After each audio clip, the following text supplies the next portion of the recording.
Hey, I've been putting this off for a little bit. As you know from the channel's name, I'm Jeff. A couple of months ago, this video is going to be about ankylosing spondylitis. It's an autoimmune issue. And I got diagnosed with that about 2 months ago. And there really isn't that much info about it. I've met a few people that have it. And I just kind of wanted to give what it's like, what it's been like for me. So first we're going to go with the way I got diagnosed. I was having problems, a lot of pain, um, swelling, really in my peripheral joints. Now I've always had neck pain, back pain, and things like that, and I've had numerous injuries in my life. And I just attributed that pain to getting older. Until one day I was at work and I worked in a hospital in an emergency room. And I was sitting in a chair and I went to get up and my leg wouldn't work. Right leg just quit. And it was like I could not stand up. And I don't want to say I fell. It was like a slow fall because the wall was over here, and I kind of braced myself on the wall, and I kind of slowly slid down. And of course, my coworkers came. I'm in an ER, so I checked myself in. I had really bad swelling in my ankles, my feet, my toes, and felt like all my toes were broken. Um, so, needless to say, walking was very, very difficult. Um, and like I had said just a minute ago, I've always had neck pain and back pain, but I attributed that to just getting older, um, the numerous injuries I've had in my life. I played football for a number of years. I've broken a lot of bones, and it's just one of those things. You don't think about it, but the pain was gradually getting worse and worse and worse and worse. So after that fall,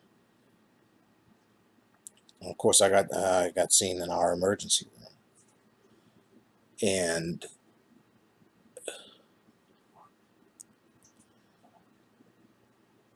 it's pretty tough. The people you work with seeing you like that, they knew I was battling some stuff, but eh, you know, anyway.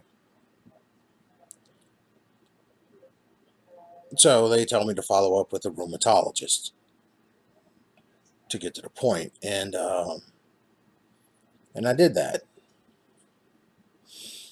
And after numerous tests, uh, I, I couldn't tell you. One day I actually had seriously 25 X-rays in a day.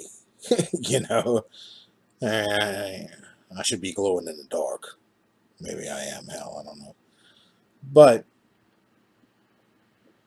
through X-rays, blood work, MRIs, and the blood work they're going to look for your SED rate, um, and to see if you test for a genetic marker, which is HLA-B27. Now, if you test positive for that, that doesn't necessarily mean that you have AS, ankylosing spondylitis, but it does mean you have the gene for it. So mine came back positive. And after all the diagnostic imaging and all that, it turns out that that's what I have. And The biggest thing that I can say in terms of being diagnosed, when I was sitting in the office, when she first said it, I didn't know what she was even talking about. I'm like, what are you talking about? I've never heard of ankylosing spondylitis. It was just kind of a surreal moment. Like, what? Well, what the hell is that? And she went into explaining it. And the more she went into it, the more I just kind of tuned out. And it was just like, pretty much, what are we going to do from this point forward? And that was about 2 months ago. So, and I've been on, a lot of steroids, um, numerous NSAIDs as well. I've gone through naproxen, Mobic, just ibuprofen, things of that nature, and all that stuff did was make me sick. It didn't get rid of the pain or the swelling. And as I'm sitting here right now, the pain's still there, swelling still there. Um, and that was kind of how I got diagnosed. And the thing about it, you fast forward to now, is all the stuff that comes along with the diagnosis, like that. At first, I didn't think it was very serious. I was just like, oh, okay, I'll just take some medicine, I'll be all right. But she kept going, telling me, no, this is serious. There's no cure. It's progressive. And you kind of go blank at that point. It was, I don't know how to put it. You just kind of zone out for a minute. So after diagnosis, okay, the things that come along, the physical part of having AS is pain. It's a lot of pain. Um, and like I said, I have problems in peripheral joints, meaning my fingers, toes, ankles, knee, hip, shoulders, things like that, as well as in sometimes nauseating pain in my neck and especially in my mid back. Um, the best way I can describe the pain, it's a bone pain. It it's it's pretty much it's just bone pain. It's like somebody stabbing you. Your bones are just kind of rubbing together like that, and you feel it every time you turn your head. You try to bend over. Um, Walking, little things you take for granted, that's become a chore. Um, and for me to progress, the progression has been pretty rapid. Um, and then, as I alluded to earlier, you have all the stuff that comes along with the diagnosis. I'm unable to work right now. I'm on FMLA. Thank God I took out a short-term disability policy and a long-term one. I don't know if it's going to be long-term. I hope not. Um,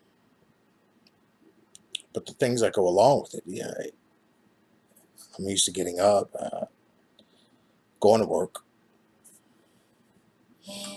living a normal life, and all of a sudden it's gone, just just like that. And a part of you feels relieved that okay, they finally know what it is. I finally have something I can go on and build from there. But then you get to, and when I say the stuff that comes along with it, I'm not talking about the physical stuff. It's the outside pressures, um, the paperwork you have to go through. You're dealing with insurance, numerous insurances, um, financial stress like you wouldn't believe because I can't work. And, trying to, you're going to run into problems with, if you, especially with the big hospital, like, I have to deal with one down here. And it's a problem getting your records released. You'll call, if you have the same question, if you call three different people, you'll get three different answers. And being as I worked at a hospital and I actually managed a pharmacy at one time, I kind of know how the process works. But it didn't make it any easier because it's not like I can just go back there and do it myself and say, hey, there's my medical records. All right, come on, let's go. And I'm talking about short-term disability for that. And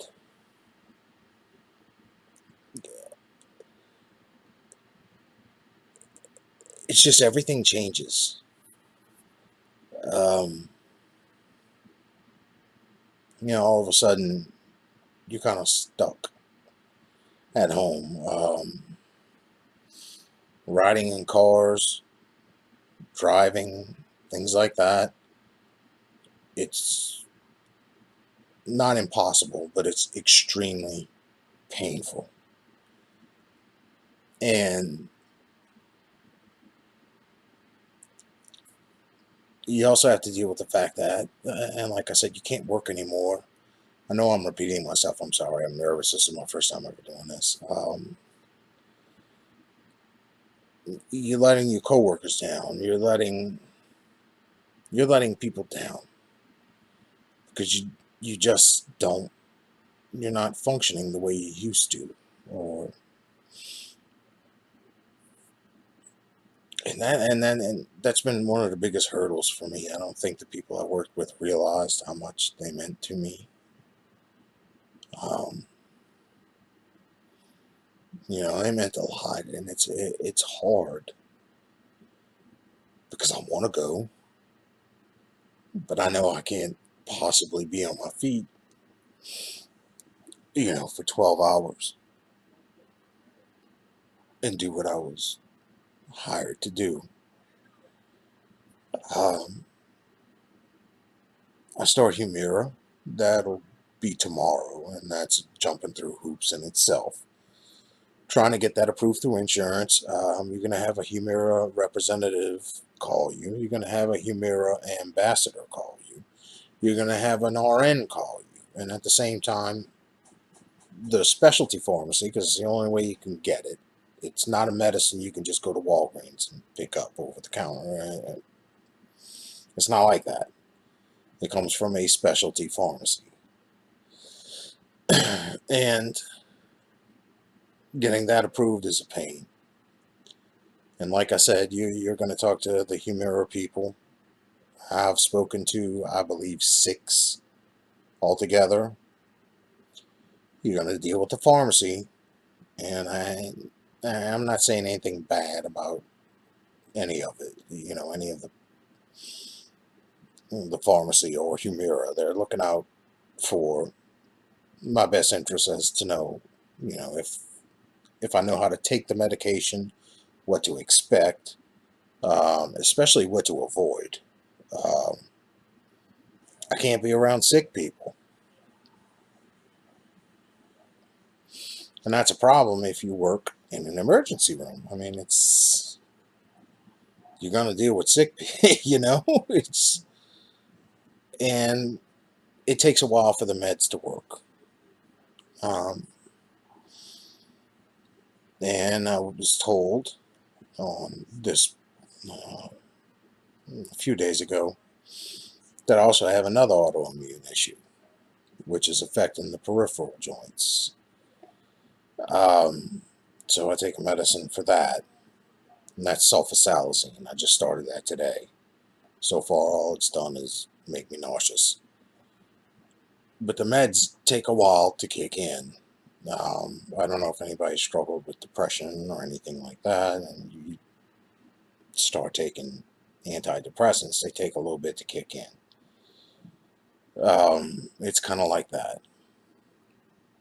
So the last appointment with my rheumatologist, um, it was just kind of, it is what it is. And you go from there. And but the change it has on your life is huge. It's a life-changing thing. There are going to be things that you just can't do. And not everybody's going to understand. That's another problem I've run into. Not everybody understands. And hey, look, I mean, I get it. Hey,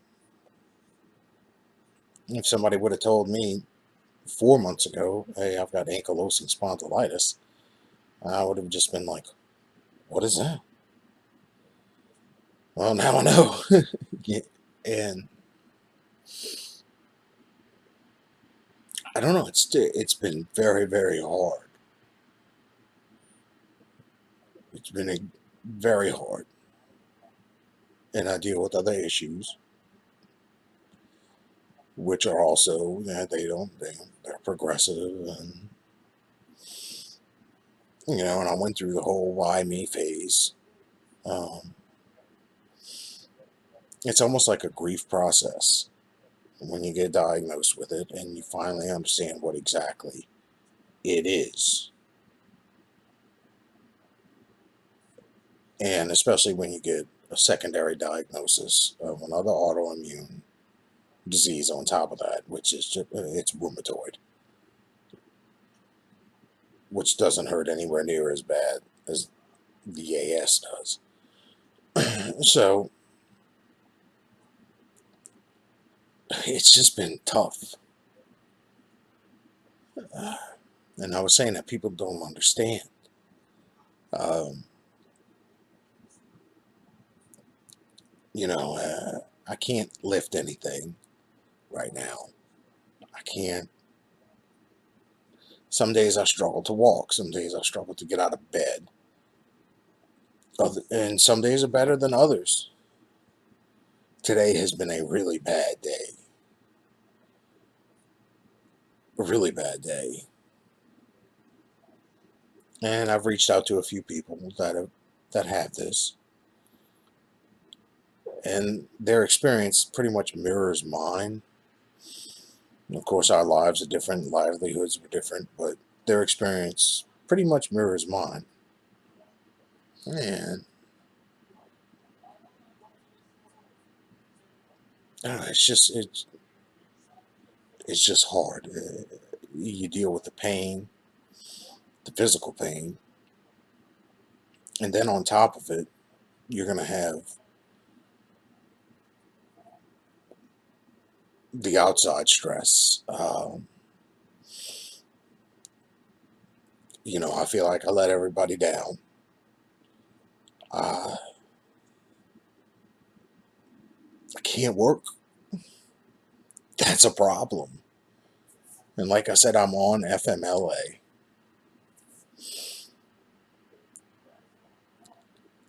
And I did take out short-term and long-term disability just in case anything happened to me. And, thank God I did that, right? But it's the outside things that kind of get to you. Like I said, the financial stress.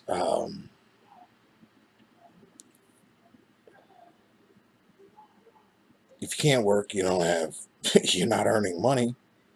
And it's not like you just get short-term disability like that. It's a process. a long process in my case. So that's pretty much where I am right now. I do start Humira tomorrow. It's coming via FedEx, so I hope it helps. And it's hard to stay positive with all that going on. And when you're used to being active, and when I say active, I mean going to work. I'd work my butt off, and all of a sudden it's gone. And my coworkers were, kind of like my family. I was close to them, and I feel like I let them down. You know, they have to take up my slack.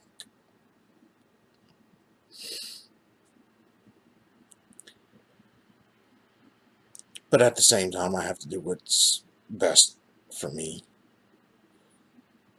which I'm not good at doing. It's just a big change. It's a life changing thing. I, I hope I've done it justice. I hope my medications work and I can get back to work and live my life. But these days it's been hard. It's been very hard.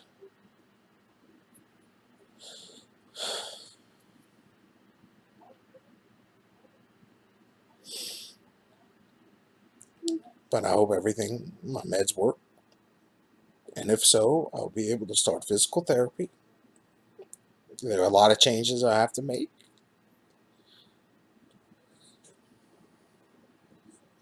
We'll see what happens. Um, I plan to keep this going. All right. But I wanted everybody to know what ankylosing spondylitis was, what the diagnosis is, and what it means. Now, my long-term prognosis, I can tell you, just depends on how I deal with the medications. Um, the best thing, the best way I can put it is if you suffer from depression, I mean clinical depression, major depressive disorder, anxiety disorders, things like that, you go through a trial and error on medications. It's kind of the same thing with this. And this is my first go around. So if sulfasalazine doesn't work, then I go to methotrexate. If the Humira doesn't work, then I go to Cosentyx, which, I mean, I'm in the United States, so you need insurance for that. And if I'm not employed, I can't afford Cobra or anything like that. And it's very hard not to, think 10 steps ahead of where you are. I try to stay, where I need to be. But it's tough.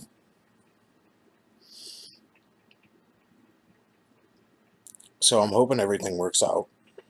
Um, I'm going to do what I need to do. And I have faith in my doctor. She's a good doctor. Um, she calls to check on me, which that's never happened to me. I've never had a doctor call and say, hey, just how are you doing? Kind of blew my mind for me, It's weird. Um, but I just wanted to put this out there. Um, there are a few channels that highlight this on YouTube. Life with Ankylosing Spondylitis. That's Ashley. Um, K Dog. That's K-DAWG.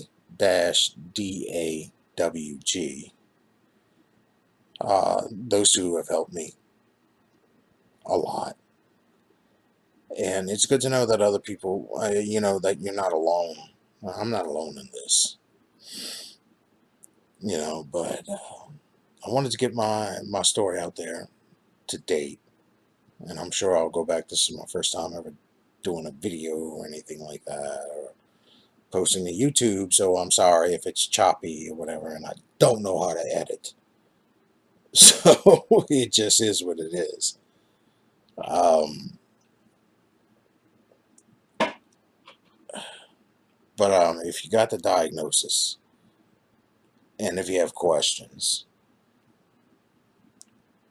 you can go into my About section on the YouTube page and you'll see my email. Feel free, send me an email. I'll be more than happy to help you as much as I can going through this. And if I don't have the answers to the question, I'll find somebody who does.